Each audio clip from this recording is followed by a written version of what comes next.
C'est l'heure du compteur. C'est l'heure du compteur. Bienvenue, chère auditrice et chers auditeurs. C'est moi, le conteur. Je suis sur le point de pousser la porte du royaume de la fantaisie. Veux-tu m'y accompagner, toi aussi? Alors, allons-y. Là, bien loin au-delà des montagnes et des mers, où se côtoient ogres et sorcières, nobles princes et humbles bergères. Contes, mythes, légendes et classiques de la littérature, ils n'attendent que toi. N'aie pas peur, c'est l'heure du conteur. Aujourd'hui, je vais te raconter l'histoire de Jack à la lanterne. Il y a bien longtemps, dans les collines verdoyantes de l'Irlande, vivait un forgeron si grincheux et avare qu'on le surnommait Jack le Méchant. Sa femme, Annie, était d'une patience admirable, car le mauvais homme se mettait dans tous ses états pour la moindre broutille. Il refusait de prêter ses outils à ses voisins, ne rendait jamais service à personne et évitait soigneusement de se rendre à l'église de peur de devoir donner quelques pièces au panier de collecte. Un soir d'hiver, un vieil homme vêtu de guenilles frappa à leur porte et leur demanda de l'héberger. Jack était sur le point de le chasser quand un éclat doré, qui filtrait à travers un trou du manteau du vieillard, attira son regard. Croyant qu'il pourrait lui demander un bon prix, il accepta de le laisser entrer. Lorsqu'il eut terminé son repas, le vieillard se leva. D'un geste lent, il ôta son manteau en haillons et révéla une tunique d'un blanc éclatant. À sa taille était nouée une corde dorée à laquelle pendait une immense clé d'or. C'était Saint Pierre, le gardien des portes du paradis. Il s'adressa à Jack d'une voix grave mais bienveillante. « Lorsque mes fonctions célestes me laissent un moment, je descends parfois sur terre, déguisé en mendiant, pour éprouver le cœur des hommes. On m'a beaucoup parlé de ta méchanceté, Jack, mais ce soir, tu m'as accueilli avec bonté. C'est pourquoi je t'accorde 3 vœux. » Jack, rusé mais toujours égoïste, ne se fit pas prier.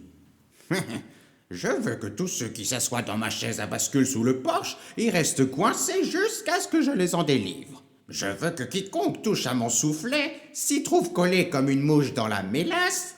Et je veux que tous ceux qui volent une pomme dans mon pommier y restent perchés, incapables d'en redescendre. Saint-Pierre fut consterné, mais tint parole. « Qu'il en soit ainsi, » soupira-t-il avant de disparaître dans un halo de lumière. Après cette étrange visite, Jack devint encore plus acariâtre qu'avant.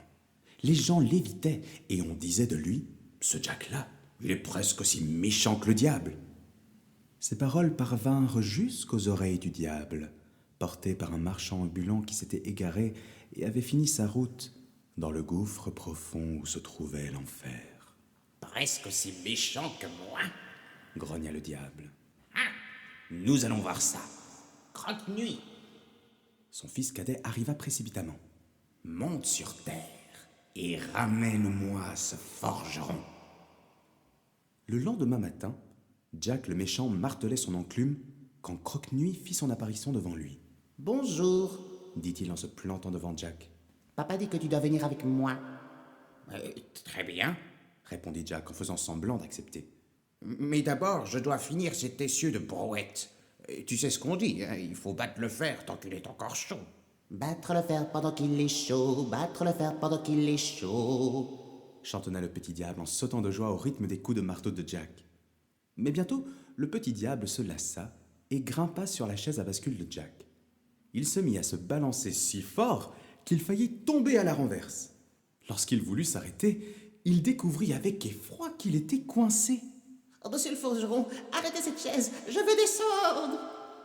Jack se contenta de rire et le laissa se balancer, sa tête cognant sans fin contre le dossier. « Laissez-moi partir, Pleurnicha le petit diable. laissez-moi partir !» Entendu, Dit Jack. si tu promets de filer d'ici et de ne jamais revenir. « Je le promets, je le promets !» Alors Jack le laissa partir. La pauvre créature s'enfuit en courant sur la route, hurlant de peur, et ne revint jamais. Mais Jack devint encore plus méchant avec le temps. Lorsqu'il réparait un outil, il le lançait au visage du client en réclamant « Donne-moi 25 cents et fiche le camp avec ta pioche !» Personne d'autre n'était forgeron à des kilomètres, sinon personne ne lui aurait confié le moindre travail. « Ce Jack, disaient les gens, il est aussi méchant que le diable lui-même. » Or, jamais encore le diable n'avait rencontré quelqu'un d'aussi cruel que lui. Cela l'irrita au plus haut point. Des étincelles jaillirent de ses yeux et sa queue claqua avec rage. Sa femme, voyant qu'il bouillait, lui dit « Ramène-le ici toi-même pour qu'on puisse le surveiller. » Mais le diable répliqua « Moi? Certainement pas. C'est indigne de moi. » « Alors envoie Croque-Jour, proposa-t-elle. Le diable appela donc Croque-Jour, son fils aîné. « Monte là-haut et ramène ce forgeron qu'on appelle Jack. Il paraît qu'il est aussi méchant que moi. » Le soir même, Jack actionnait son grand soufflet lorsque Croque-Jour apparut devant lui. « Bonsoir. » dit le jeune diable. « Papa m'a envoyé pour te chercher. » « Entre donc, » répondit Jack le méchant. « Je serai à toi dans un instant. Je dois juste finir ce fer à cheval. » Le diablotin entra donc et se mit à observer la forge de Jack, très curieux. Au bout d'un moment, il s'impatienta. « Papa a dit de ne pas trader. Prends plutôt tes pinces et laisse-moi actionner le soufflet pour toi. » suggéra-t-il. Jack ricana et accepta. Tandis qu'il martelait son fer à cheval, Croque-Jour actionnait le soufflet. Soudain, le fils aîné du diable se mit à crier. « Oh, tes soufflets sont maudits, je n'arrive pas à les lâcher. » Jack le laissa souffrir un moment, puis lui lança « Si tu promets de déguerpir pour de bon et de ne jamais revenir, je te libérerai. »« Je le jure, je le jure !» cria le jeune diable. Alors Jack le laissa partir, et le diablotin fila sur la route en hurlant de rage. Lui non plus ne revint jamais. Avec le temps, Jack devint si méchant que les gens évitaient même de prononcer son nom. Ils repoussaient autant que possible le moment de faire ferrer leurs chevaux ou réparer leurs outils.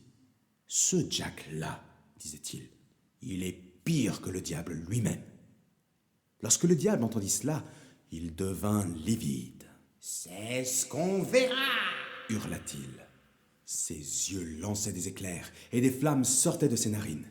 Cette fois, au lieu d'envoyer un de ses fils, il décida d'y aller lui-même. Nul ne peut égaler ma méchanceté.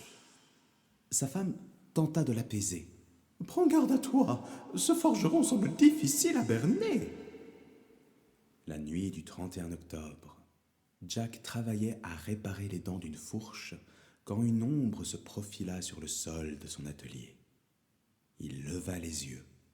Et là, dans l'encadrement de la porte, se tenait le diable lui-même.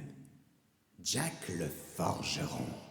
dit le diable en posant son sabot fourchu dans l'encadrement de la porte. « Tu viens avec moi maintenant !» Ses yeux étaient aussi durs que la pierre.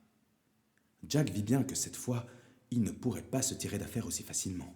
« Je te rejoins tout de suite, » dit-il. « Il faut juste que je donne un petit coup de marteau sur cette fourche et que je tienne ma promesse à un client. Installe-toi donc sur cette chaise à bascule là-bas. »« Sûrement pas, » maugréa le diable, retenant sa colère. « J'ai laissé ma femme surveiller le feu en bas. Si je tarde trop, elle va s'énerver. »« Je vois, » répondit Jack avec un air soumis. « Eh bien, on partira dans 1 minute si tu veux bien actionner le soufflet pendant que je termine. »« Il n'en est pas question !» s'égosilla le diable. Le plancher trembla quand il s'avança. Puis d'un geste brusque, il se lança sur Jack qui parvint par miracle à lui échapper. Le diable se retourna. Ce faisant, son regard se porta sur le jardin du forgeron et le pommier qui y poussait. En le remarquant, Jack dit « Serre-toi donc, ce sont de très bonnes pommes, les meilleures de la région, en particulier celles qui poussent tout en haut. » Le diable, méfiant, fixa Jack, puis se précipita vers l'arbre. Jack le vit croquer pomme après pomme, et bientôt, le sol fut jonché de pépins noirs. Enfin rassasié, le diable commença à descendre branche après branche. Mais quand il voulut toucher le sol, il ne put plus faire un seul geste. Il eut beau essayer de se jeter de l'arbre à plusieurs reprises, rien n'y fit. « Fais-moi descendre de cet arbre maudit !» Hurla le diable en proférant des menaces terribles. Mais Jack fit la sourde oreille et laissa le diable se débattre. Enfin, alors que minuit approchait, il retourna sous son arbre, d'où une voix penaude s'éleva. « Oh, laisse-moi partir, forgeron. Je te laisserai partir à condition que tu ne viennes jamais me déranger pour au moins 50 ans. » Le diable, exténué, fut bien obligé d'accepter le marché. « Tu as ma parole, maudit forgeron. » Et Jack le libéra. Aussitôt, le diable disparut dans un nuage de soufre.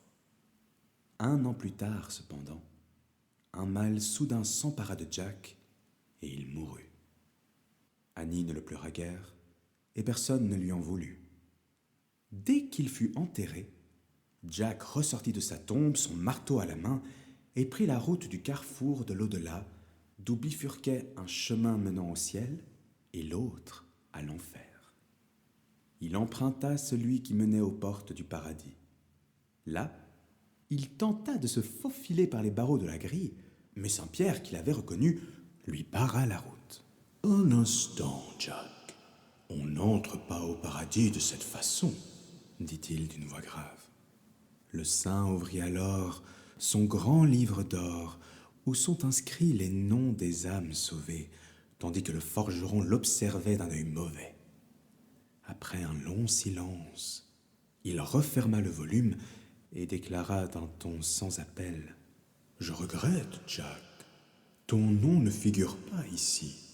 Tu n'as donc pas ta place au ciel. » N'ayant pas d'autre choix, Jack se mit en route pour l'enfer. Le trajet fut long et fatigant, mais à la tombée du jour, il atteignit enfin sa destination. Devant les grandes grilles qui en barraient l'accès, les enfants du diable jouaient tandis que son épouse tricotait en les surveillant. Croque-Nuit fut le premier à apercevoir le forgeron et tira la manche de sa mère. « Maman, Jack le méchant arrive !»« Nom d'un tonnerre !» s'écria-t-elle. « Va donc chercher ton père !» Le diable ne tarda pas à arriver à l'entrée de son domaine et lui défendit d'y entrer. « Et pourquoi donc? Je croyais que tu voulais que je vienne ici. » s'emporta Jack. « Certainement pas !» glapit le diable. « Tu es si cruel que tu sèmerais la pagaille ici en un rien de temps. Allons, passe ton chemin. » « Mais où puis-je aller? On m'a refusé l'accès aux portes du paradis. N'y a-t-il nulle part où je peux passer l'éternité ?» Le diable plissa les yeux et décréta : « Tu n'as qu'à errer sans but jusqu'à la fin des temps. Et maintenant, disparais de ma vue. »« Mais il fait noir ici, » se plaignit Jack. « Si je ne vois pas mon chemin, comment pourrais-je m'y retrouver ?» Le diable réfléchit, puis attrapa une braise rougeoyante dans un fourneau. « Tiens, prends ça pour t'éclairer. » Jack regarda autour de lui et trouva un gros navet. Il l'évida et y creusa quelques trous avant d'y placer le charbon ardent. C'est ainsi, avec cette étrange lanterne à la main, que Jack le méchant s'en alla errer pour toujours.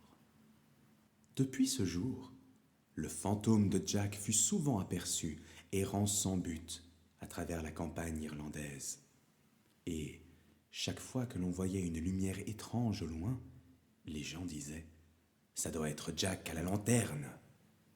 La nuit du 31 octobre, quand les esprits de l'autre monde pouvaient traverser vers celui des vivants, les habitants d'Irlande creusaient des visages effrayants dans des navets, y plaçaient une bougie allumée et les disposaient sur le bas de leurs portes.